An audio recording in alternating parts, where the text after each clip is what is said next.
The presentation that I'm going to give is going to center quite a bit on Stanford, simply because that's what I know. So, but I did do quite a bit of research as I was looking into this as well. So I'm going to present some other policies from other institutions and how they arrived at those policies, as well as how policies actually have been changing over the time on student intellectual property. I'm going to start out actually with a little bit of history on Stanford and how we've evolved to where we are, then talk about why you even need a policy on student intellectual property, important items to have in that particular policy.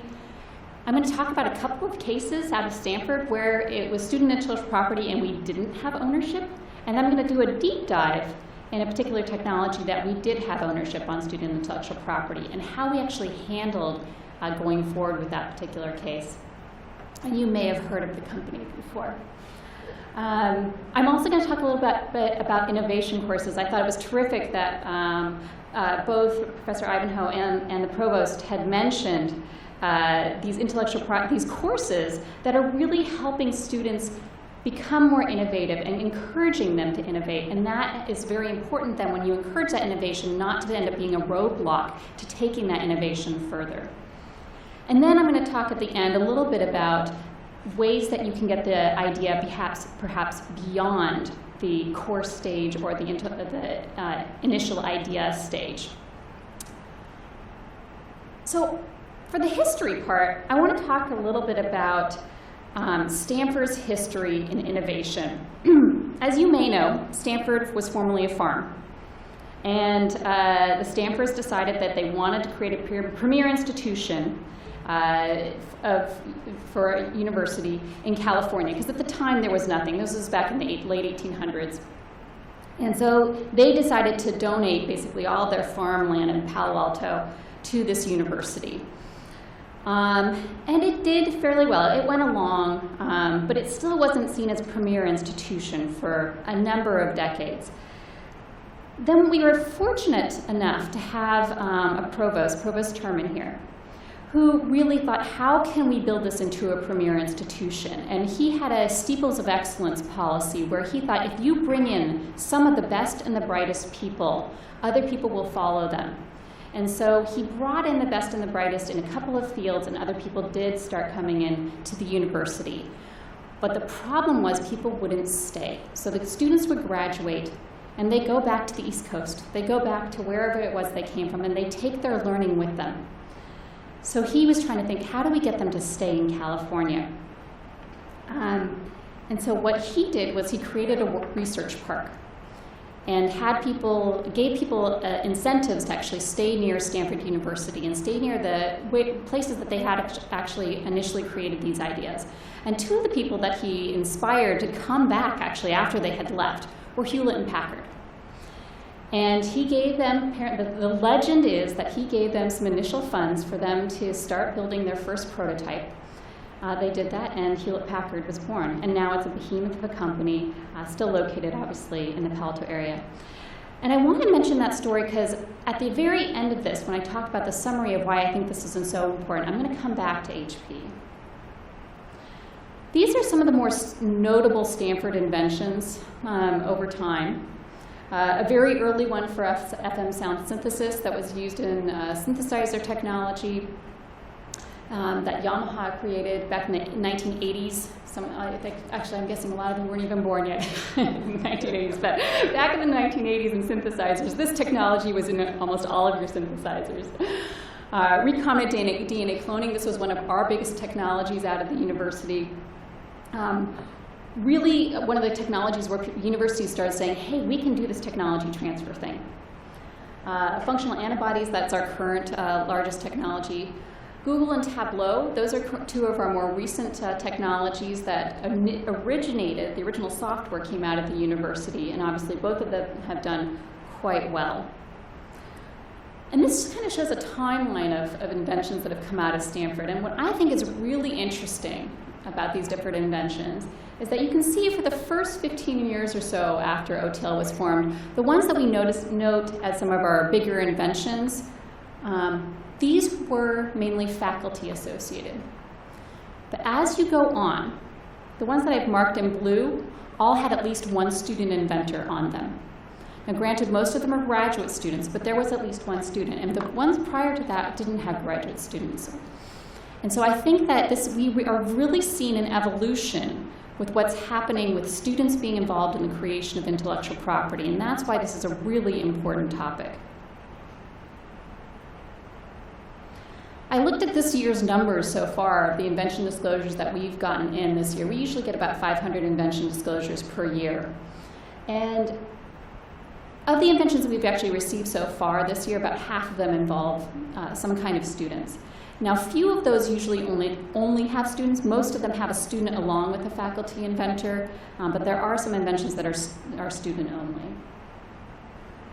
So the first question I wanted to ask this group is if you know, if your university, ones that you work for, has an intellectual property policy. So, first question. So those of you who know if your university has a technology transfer policy, yes, saying yes, raise your hand.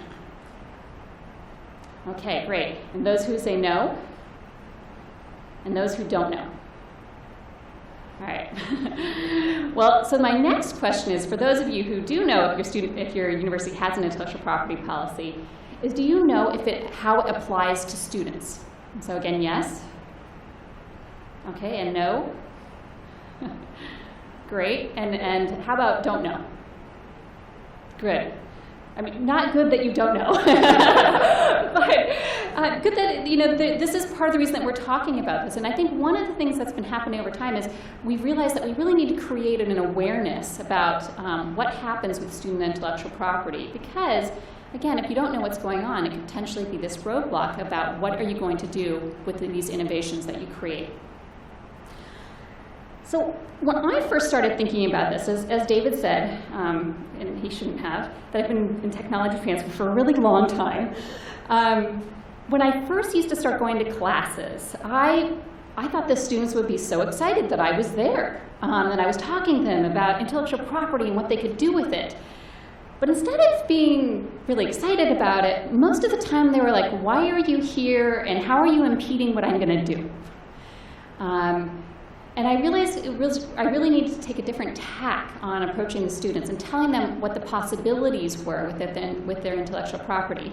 The other thing, too, is that because of the area that we're in, students really did want to know what was going to happen with their intellectual property because they had ideas. They had ideas of where they wanted to go with that intellectual property.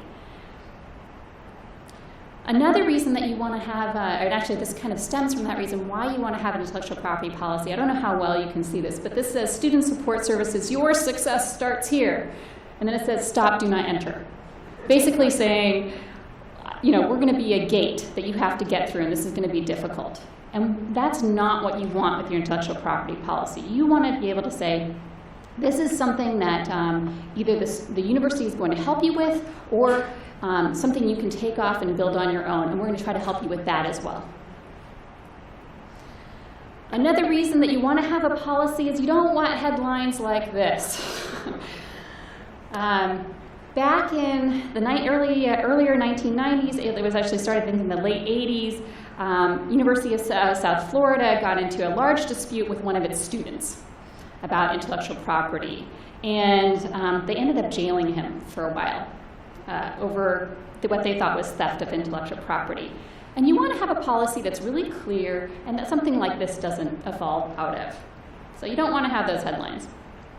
And the more positive side of why you want to have a policy is that if the students end up going and creating a company or doing something else with the intellectual property, whoever they're working with, they're going to want surety on what happens with that intellectual property and about the ownership on that intellectual property.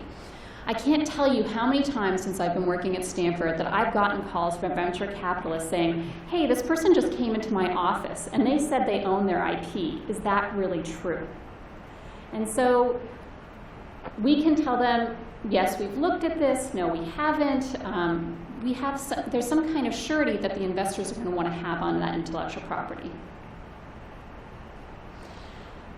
You want to have a policy because you want to help students be able to create those keys that are going to unlock these innovations that help the world. And you want to help the students pass on those ideas, which generate more ideas. The whole reason that there is even a patent system, in many ways, well, not the whole reason, but one of the main reasons you want to have a patent system is because you want people to disclose their ideas rather than have them remain as trade secrets. Because without disclosing those ideas, people then cannot build on those ideas. And often the greatest ideas obviously are on the shoulders of giants. And so you want people to go out and be able to disclose their ideas and build other ideas off of those. Now, when you're crafting this policy, you have to think about the kinds of students that you're dealing with.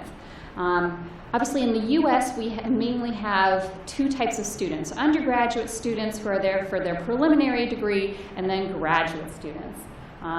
Most undergraduate students, obviously, are taking courses, and they're not always working in the labs. And most of them aren't employees of the universities. They're often paying tuition to go to the university. Graduate students are in a very different situation. Especially at Stanford, most of them are employees of the university. They're receiving some sort of stipend to finish their studies, to do their studies at the university. And so they're considered very differently under the policies because of that employment. Another important factor when you're crafting your policy is actually to define then what students are under your policy. And I really like this definition from Baylor University's intellectual property policies, is that a student is defined as those seeking a degree and/or research experience, including but not limited to undergraduate students, graduate students, and part-time students. So they're trying to create something that covers everyone. But I really like this, that they actually included this in their policy. And then I'm going to give you a couple examples of different policies at different universities, and you'll see how varied policies are across universities. This is Penn State's, and this is actually recently updated policy on intellectual property by students. And these are for courses. So students taking courses, 4-credit courses, they state very specifically that for those 4-credit courses, the students own the intellectual property, period. Now, research is a different case for them. I didn't put that up here, but 4 courses, the students are going to own their intellectual property. In comparison, University of Bristol in England, this is their intellectual property policy. They say that no matter what the student is, undergraduate or postgraduate, he or she is asked to assign the university any intellectual property that he or she may generate. So, different universities, different policies, but they both have a lot of thought behind why they've decided to do it this way.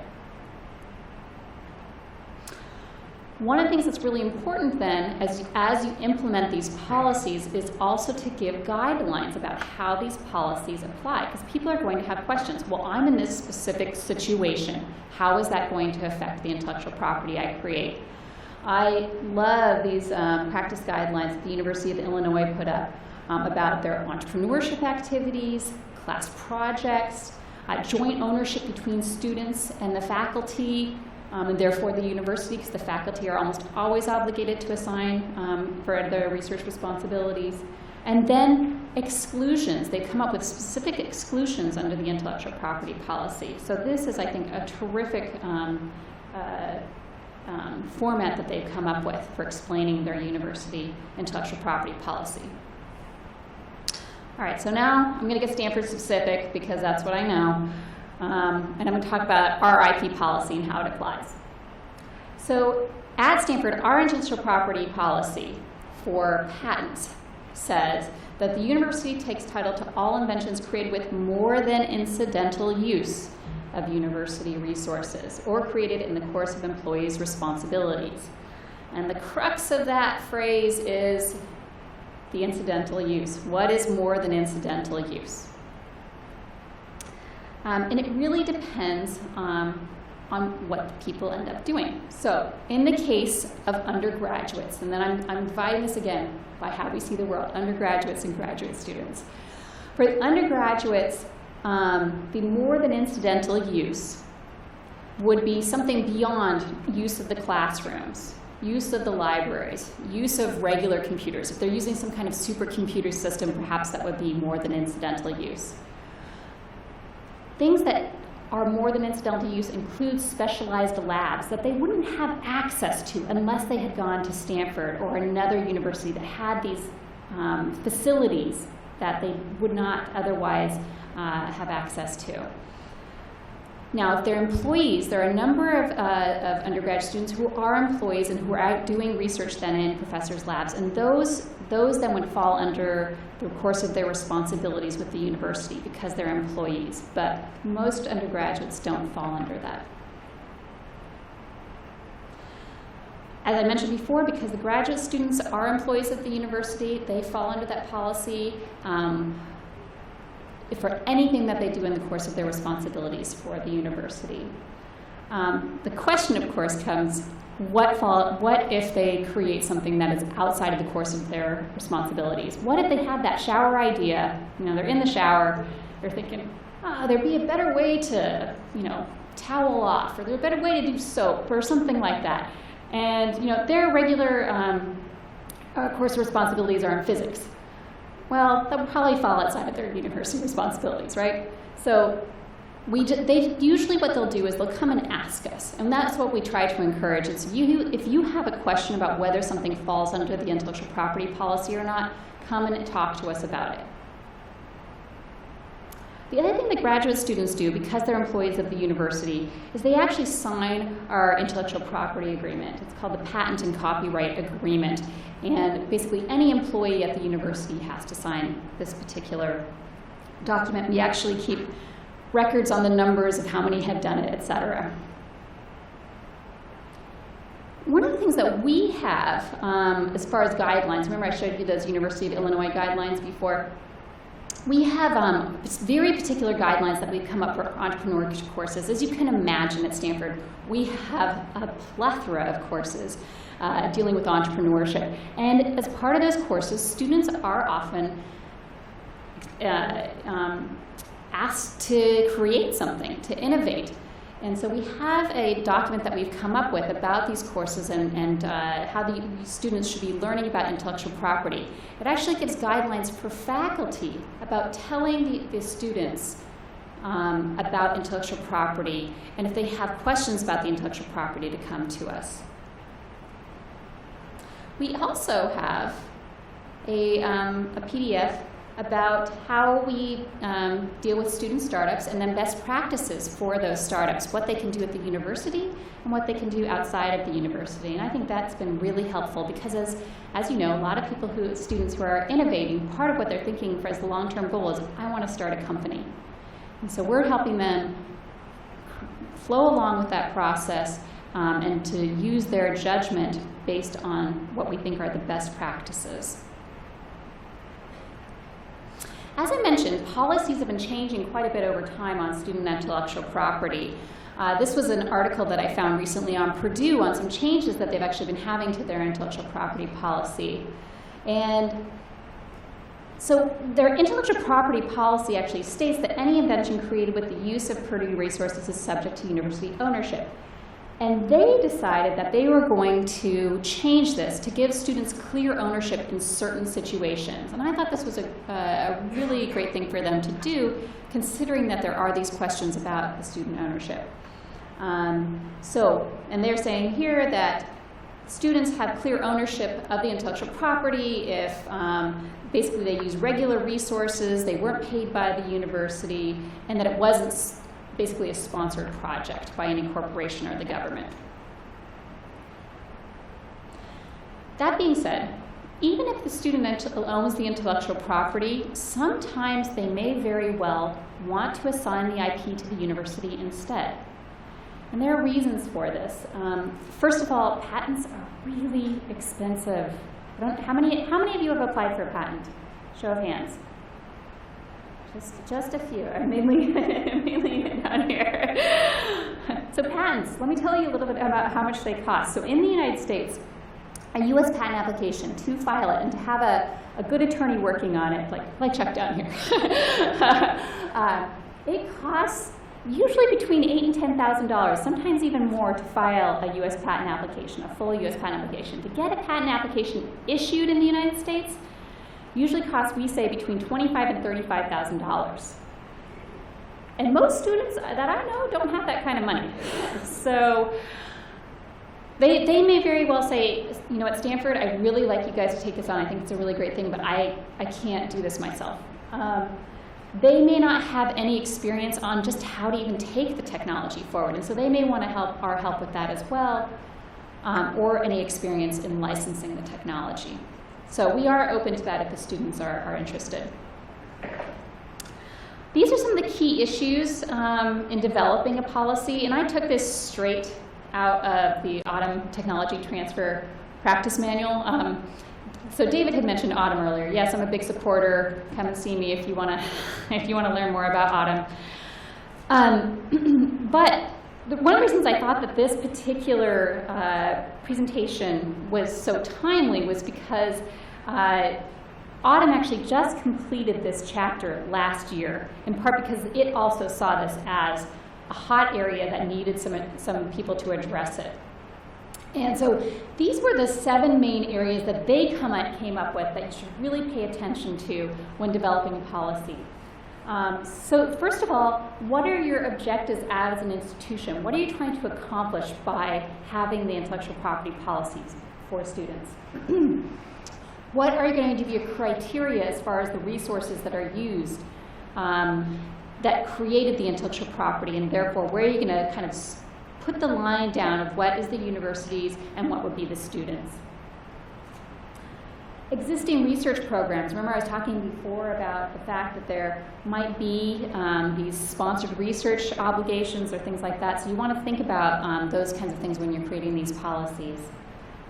Contractual enforceability. So Chuck knows a lot about this area, but in certain states with certain laws, there are certain contract obligations that you have with regards to how people may actually even assign intellectual property. Former student and alumni relations. This seems kind of fluffy, but it's actually really important. In the United States, the universities are very beholden to their alumni. The alumni can do a lot for a university. And so you want to think about your relationships long term, about how that's going to create a good atmosphere for those alumni. Administrative overhead, just whether this is something that's even worth to pursue or not. And then the research quality. What is really best for the research? I mean, that's really, honestly, your top priority as a research and education institution. What's going to happen with that research? So I'm not going to ask you this question just because it probably would take a little bit too long. Awareness of your intellectual property policy. I already touched on this a little bit as far as the awareness. But it is really important that if you do create this intellectual property policy regarding student IP, that people even know what it is, and they don't step into a landmine without knowing what's going to happen. They don't want to step in that landmine. They want to be able to work with the university or just take the technology forward. So some of the main ways to create this awareness: put it on the websites, put flyers around the dorm rooms. Include it in the handouts for the new students coming to the university. Obviously, if you do have employees who fall under the student intellectual property policy, have an agreement that they have to sign. And if they have questions, they know where to go to answer those questions. I really like, so obviously a lot of places have FAQs on their websites, right? And I really like these FAQs from Ball State just because they really specifically answered the questions about when student intellectual property needs to be disclosed. And they also had another question about what falls under the student intellectual property policy. Really important to just put the information out there. So my next question is, are you still awake? I know I've been talking about policy for a long time, and it gets kind of dry just talking about policy and the words that need to go into those policies. So is everyone still awake? Okay, all right, great. Now it's story time. What's better than story time, right? So I'm going to talk about some examples of student intellectual property and how they worked out at Stanford. These are my own experiences and things that I've learned about. So I'm going to talk about two companies that the intellectual property wasn't assigned to Stanford. The first one of those is Theranos. How many of you have heard of Theranos? Anyone? Ah, great. Well, so Theranos was founded by a woman who was 19 years old, graduated out of Stanford. Her name's Elizabeth Holmes. She is now a billionaire, at least on paper. They are developing a handheld diagnostic device. And it was something that she thought of as an undergraduate at Stanford University. And as she was an undergraduate and didn't use more than incidental use of Stanford resources, et cetera, she did not need to assign it to the university. However, she was working with some people at the university, including one of our very esteemed professors, and he encouraged her to go start a company around this. Now, I think it's well over a decade later, she has this very large company that is located right down the road from my office, and the company is doing well, has gotten a lot of financing, and I'm hoping that we'll see a product from them very soon. Another example of intellectual property that was not assigned to the university is Yahoo. So Yahoo guys, so Yahoo, how many of you know this? Yahoo was originally known as Jerry and David's Guide to the World Wide Web.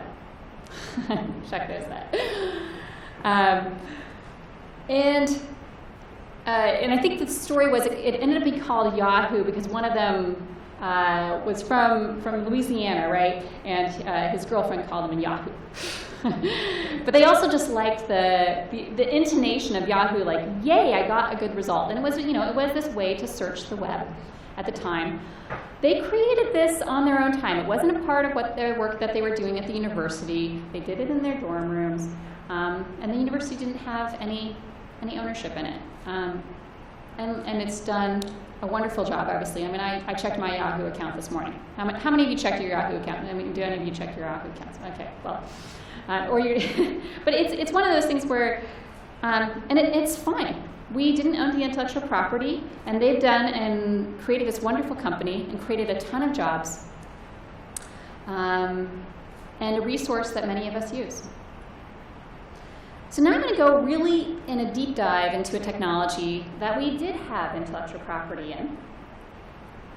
And this is another one that you may use sometimes, every once in a great while. And that's Google. So intellectual property, when it first comes into our office, it's not a slam dunk. We don't know right off the bat that this is going to be a big winner for the university or a big winner for the world. When Larry Page first walked into our office back in 1996, he said, hey, I've got this I've developed this algorithm that's a really good way of searching these web pages. And we said, okay, fantastic. I think we started filing a patent application, and we started shopping it to companies. There wasn't much enthusiasm. We said, we've got a lot of search mechanisms already. We've got Alta Vista. Remember Alta Vista? Do any of you, I don't know if you guys were born when Alta Vista was around. There weren't,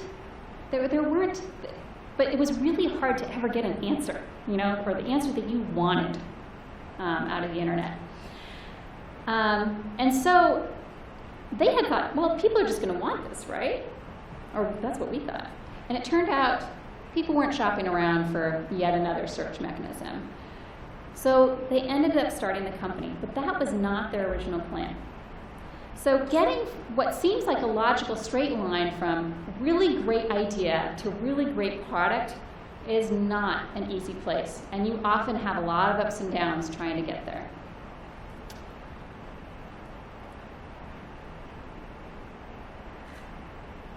So the problem with startups, or the good thing about startups, is that they're willing to take a lot of risks. So that's what this is. This guy going down the diamond slope is. They got to try a lot of things to hopefully get to the point that they can actually make it to the thrill of the victory. And they have a lot of different paths to choose. In this case, we had thought everyone's going to recognize how terrific this technology is. We'd even actually started using it around campus, and all of us were amazed by the results. We thought, this is fantastic. You know, this works so much better. It was helping us actually do our marketing searches and finding companies that would be interested in our other technologies. You know, I think we had one other offer. It was not for very much. It was a non-exclusive license, and Larry and Sergey decided, you know what, let's go ahead and take a break from our studies at Stanford. They didn't end up, so I think they got their master's. They didn't obviously complete their PhDs, which was their original goal, and they started a company instead. So we went through our usual process with them. When they came to us and said, all right, we want to start the company, we're going to start talking with the investors, we went through our usual steps of the process. And this is how we view all startups coming through the university. We market the technology. We'd done that. Didn't have much interest. They submit a business plan. We say, great.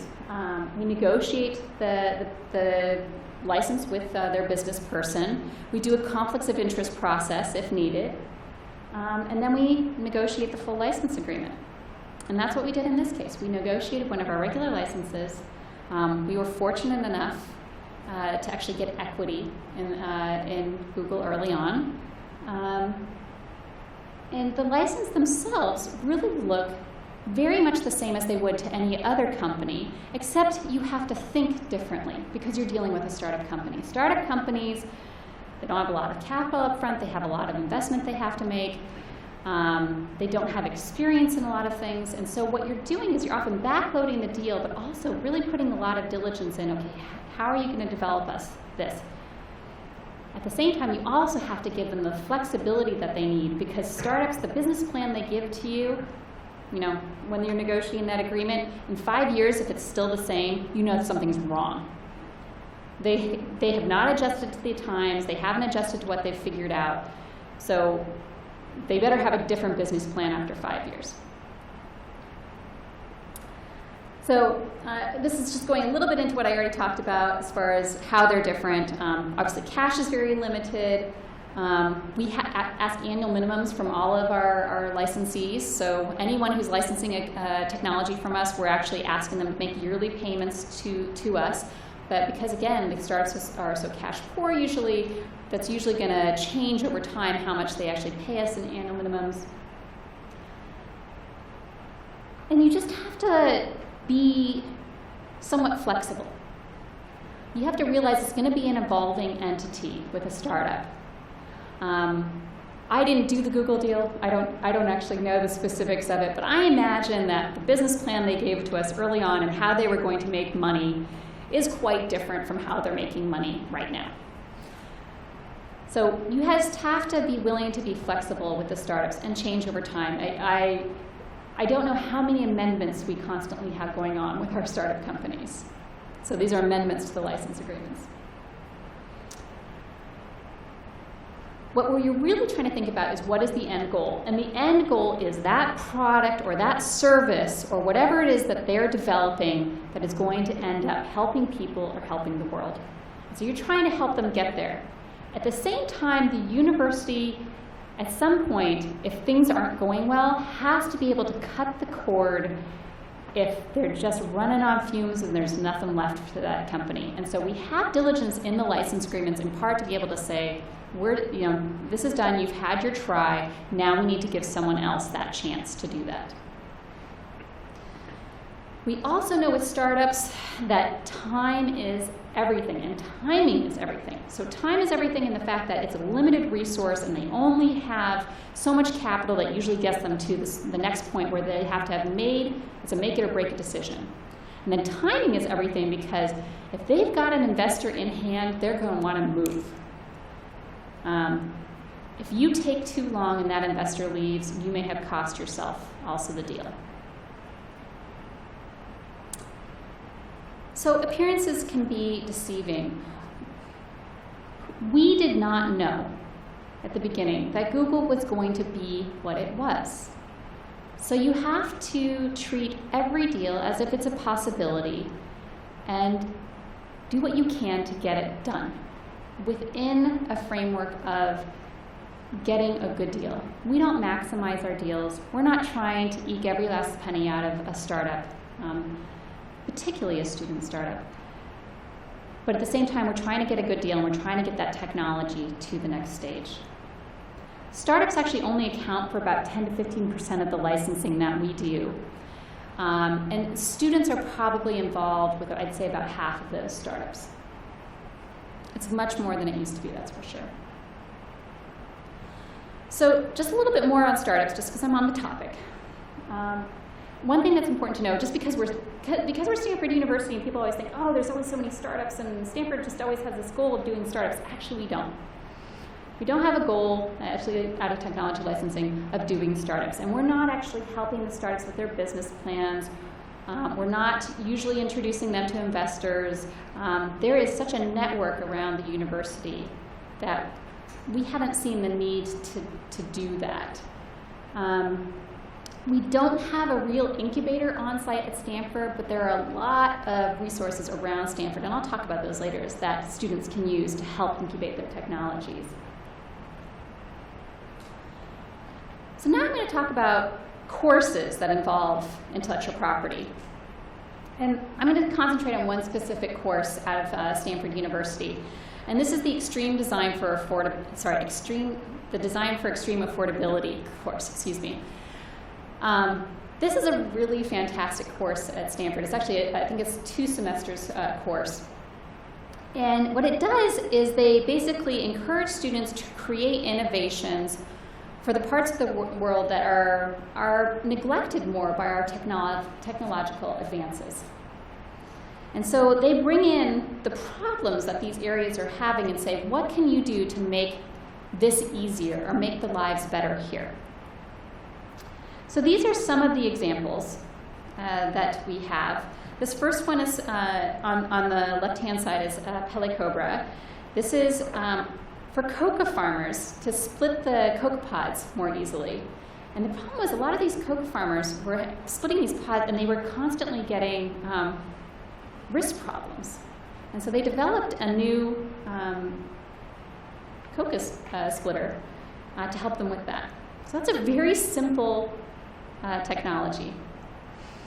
Another technology is Embrace. That's the one over here. And when infants are born in many parts of the world, there aren't incubators sometimes to put those infants in, especially if they're born prematurely. And there's a very high infant mortality rate because the infants become too cold. The mothers are cold as well, and so they need to keep the babies warm. And so these students developed this very inexpensive, as I recall, it was something like $25 to produce incubator. And they actually have started a company around this, Embrace. The last one I mentioned is D-Light. And this is solar power solutions to create for lights in a lot of the world. A lot of the world doesn't have power streaming most of the time. And so these were ways to help light and therefore help sustain people's activities beyond the daylight hours. And these students also started a company, and they sell these lights online.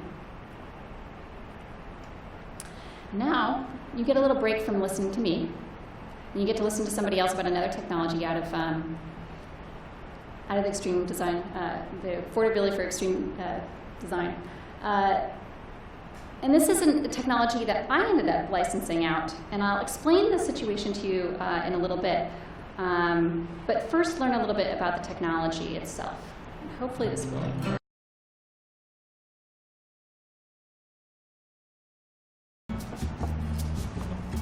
All right, musical interlude. So I love this story because it shows the power of what students can do when a problem is given to them, and they don't know any boundaries. They just say, okay, I can do something about this. I can affect these people's lives. What's happened with this particular product is that Miracle Feet, the group right up there on the left-hand corner, has licensed it from us. We haven't charged them anything, but we did file a patent application because it was important to them to actually be able to produce these, get their funders to fund them to make these available to children around the world. And they've been a great partner so far. They've kept the student inventors involved as far as what's going on. It's been a fantastic process to work with them. So I think that this is a great example of, one of the many things that students can do with intellectual property. And I think that the Design for Extreme Affordability, I got it right, program is just a really good example of the types of courses that we can have that create these innovations that can change the world. So when you're handling courses, inventions from courses, things to think about are what kind of resources are going to be used during this course. This goes back to your intellectual property policy and how you're actually going to deal with these inventions.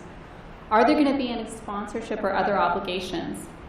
In this particular example, in the Miracle Feet, they actually worked with companies, different companies to actually help them develop these braces. And so we worked with the companies, okay, what can we actually do then with the intellectual property that is created from this as well? Sometimes the companies want to have some kind of input on what happens with the intellectual property, and sometimes they're perfectly willing to let the university or the students take it forward. But it's something that you have to talk about and not leave as an open question, because it may just end up muddling the intellectual property in the long run if you don't address it. And then the last thing, of course, is what really makes sense for the technology. That's always the most important question that we have in our minds when we're dealing with a new invention. What is going to be best for this technology, and what's going to get it forward? One of the questions that people may have is if we do have intellectual property that's owned by the students, or if it's if it's owned by the university but it's created by students, how do we actually share in the income that comes in for that intellectual property? And it's dealt with the same as it's dealt with any of our intellectual property. OTL takes 15% off the top, then we pay any expenses back on the technology, and the remainder is divided into thirds. 1/3 of the income goes to the inventors, 1/3 goes to their departments, and 1/3 goes to the schools. So the money is going back to the places where the invention originated from and hopefully generates more technologies. The amount between the inventors is divided equally unless they tell us otherwise. We aren't going to say, oh, the faculty did more on this, oh, the student did more on this, etc. If they think that it should be other than equal, they need to tell us that. Otherwise, it's going to be divided equally among all the inventors. I think that we've seen it here, we've seen it other places. A lot of universities, this is the University of Florida, are developing innovation academies. They're really encouraging students to even just apply to programs that are fully focused around innovation, and therefore these student intellectual property policies are even more important. So this is the last section of my presentation. You're still awake for the most part, it's a good thing. It's been a long time, I know it's a long time to listen to one person. But the last part of my presentation is about what happens to the intellectual property after it's created. What can we do to help this intellectual property make it to the next steps? This is more about the practices on these intellectual properties. One of the programs, and I'm going to talk about programs that we have at Stanford, because again, those are what I know. One of these programs is called Spark. This isn't a student-specific program, but it is a program that some students have applied to regarding the technologies. This is a program that takes technologies that have been created at the university and takes them to that next level. And it also, at the same time, mentors the faculty and the students on business and how their technology can be taken out of the university and put into business. The program provides a modest amount of funding for the technologies it decides to actually give some proof of concept funding to, and that's up to $50,000 project grant. At the same time, if someone actually applies to this program, they are required to go to weekly seminars that either are talking about the technologies and what's happening to them, or that are educational about the industry. Spark is therapeutic focused, so the talks are all about the therapeutic industry and how to work with the therapeutics industry and the types of innovations that they like to see and the next steps that they like to see. They potentially provide access to facilities around Stanford to help people get their technology to the next step. They'll introduce you to the person who might be able to create that next step that you need in the technology. And then they have mentorship. Each group that's accepted into this program is provided a mentor with a local biotech or pharma executive, probably retired at this point, or they're looking for their next thing, or a Stanford faculty who's been involved in pharma. Their participants come from all over. This program started in a very small classroom. It was started by someone named Daria Mosley-Rosen, and she came to the university, I think sometime in the early 1990s. One of our people from the OTL met with her and said, oh, if you ever have an invention, come and talk to us. And she's like, oh, I'll never have an invention. We'll be talking to you again. But lo and behold, a couple years later, she had something that she thought, this potentially could be something that industry should develop. So she did come to our office. We marketed her technology around. She decided to start a company she saw that her technology could really do something. Her company that she ended up starting from that technology was called Kai Pharmaceuticals, ended up being bought by Amgen. And then she realized that was really hard. That was really hard to get my technology out of the university, start this company, et cetera, et cetera, et cetera. And I learned a lot. And I want to make it easier for other people at Stanford to do this. And that's why she ended up starting this particular program. So they mainly concentrate on, this particular program concentrates on therapeutics. Another program that kind of started within the university, but that is really focused on students, is StartX. So StartX is an incubator. It's not located on the university campus. It was started by a Stanford student organization who said, well, we really want to help students more with this. Students have a lot of questions, and we want to help the students at Stanford get somewhere with their technologies. And so in many ways, they have many of the same aspects, I'd say, of Spark. They allow the groups to StartX for a short time and say, we're going to help provide you with mentorship to get you to these next steps. Anyone that has some kind of Stanford affiliation can apply to StartX. The last thing I'll mention really quickly, again, it's another interlude. It's a little bit of video. It's the Stanford Venture Studio, which is a program actually out of the Graduate School of Business, which David's a graduate of. Oops, that was wrong.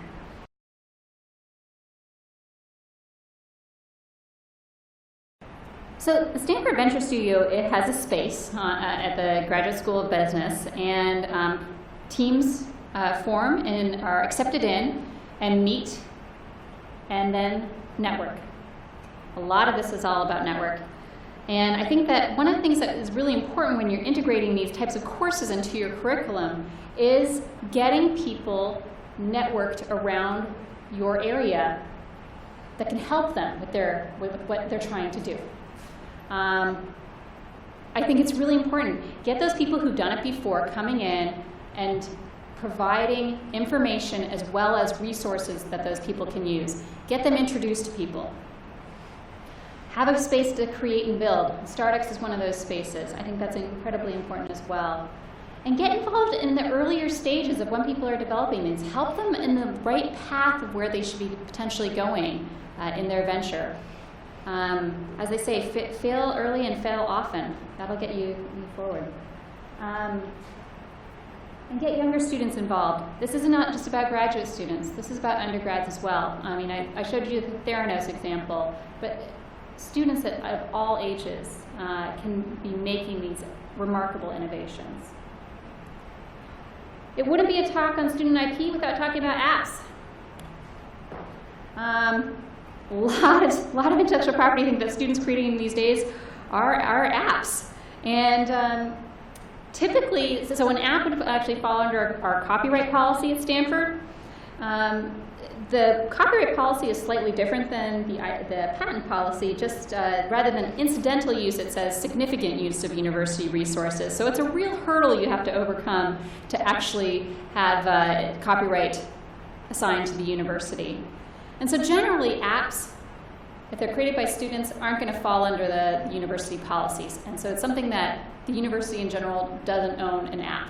The exceptions are if there are lots of data that the university had created that was used somehow in the creation of the app or something along those lines. The one thing that's really important for us, though, with apps is that we have to make sure that people don't use the Stanford name with the apps, because we're very proprietary on our name and the use of that name. And we don't have them put their app actually on the Stanford store, the Stanford marketplace. They need to put it on there. It's just going to go on the regular marketplace. I talked a lot about networking already. Within Stanford, one of the ways we network is actually through the Stanford Entrepreneurship Network. It basically is everybody who's involved in entrepreneurship gets it together every once in a while, and we talk about what we're doing. And then we try to see synergies. Where can we work together on something? I like to say that entrepreneurship at Stanford is organized chaos, because basically someone sees a need, they start filling it. And then they figure out, oh, I need to work with these people on doing that. And what else can I do around this? People just kind of see and do. I was actually just going to mention really quickly, as far as these are a bunch of the different groups that are involved in SEN that are actually student-focused. So you can see we have a lot of student groups focused on entrepreneurship. And then wrapping up my talk, I really like this quote from President Hennessy that he gave in an interview, I think, with Fortune magazine. And it says, think of the most money you could have charged Hewlett & Packard. This is going back to my first slide, right? Think of the most money you could have charged them for their little discovery that they took out and started a company with. Think of the most money. Multiply that by 100,000 times, and you'll begin to get an idea of the scale of their philanthropy to the university over the years. It's about relationships. In the long run, you need to have a policy that ends up creating really good relationships. We don't want to inhibit the flow of technology. We want to help the flow of technology. Because in the end, we're trying to make a long-term contribution to society. Oops. Remember how I mentioned Yahoo? And that wasn't something that we had any ownership in. We said, great, go off, do what you need. I think this is a good example of what President Hennessy was talking about. This is the Y2E2 building, which stands for Yang Yamazaki. It's the Energy, Environment and Energy Building. I think that's what it's called. We call it Y2E2.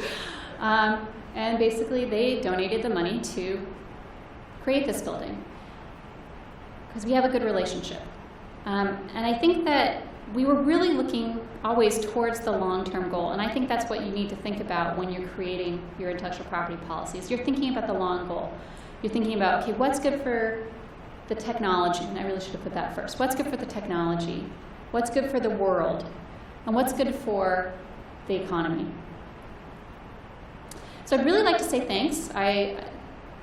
This was a daunting, in some ways, presentation for me to make, because it was on student intellectual property policy, and I thought, well, we have one, and that's all I can talk about. But I really ended up thinking about it in a much broader context about everything we do with the student intellectual property and where it's come over the years. So I'd like to thank, first of all, Professor Henrietta Quitz, who I talked to quite a bit about this, and then I'd like to thank Chuck as well, who we also discussed this at length. I think that if you want more information on this topic, I had mentioned the Autumn Technology Transfer Practice Manual and the chapter that they developed. And then Chuck actually gave a really great presentation at the Autumn Annual Meeting on intellectual property policies, particularly in regard to students. So I'd really like to wish you all a lot of success with your technologies and what happens with them. And then I am free for any questions at this point. Thank you.